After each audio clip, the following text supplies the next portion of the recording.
स्वराज्य न्यूज मराठी, माझा हक्क माझं राज्य स्वराज्य।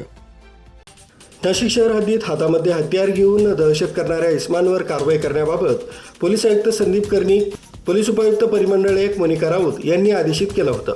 त्यानुसार दिनांक 9/9/2025 रोजी 6:30 वाजताच्या सुमारास एक इसम हातात नंगी तलवार घेऊन दहशत करीत असल्याबाबत मुंबई नाका पोलीस ठाणे इथं माहिती मिळाल्यानं मुंबई नाका पोलीस ठाणेकडील वरिष्ठ पोलीस निरीक्षक विश्वास पाटील यांनी गुन्हे शोध पथकाचे पोलीस हवालदार देविदास गाडवे, पोलीस शिपाई दीपक जगदाळे, गणेश बोरनारे, आकाश सोनवणे, विशाल पाठक अशांना सदर घटनास्थळी रवाना केला। परंतु सदर इसम हा दात्रक पेट्रोल पंप इथून पळून गेल्यानं सदर पथकानं घटनास्थळावर माहिती घेतली असता सदर इसम त्याच्या मोटरसायकलमध्ये पेट्रोल भरण्याकरता सदर पंपावर आला होता।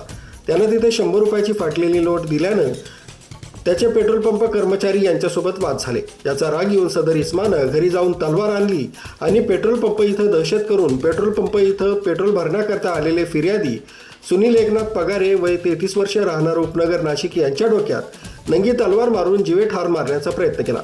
परंतु त्यांच्या डोक्यामध्ये हेल्मेट असल्यानं त्यांचा जीव वाचलाय। त्यावर मुंबई नाका पोलीस ठाणे इथं गुन्हा दाखल करण्यात आला।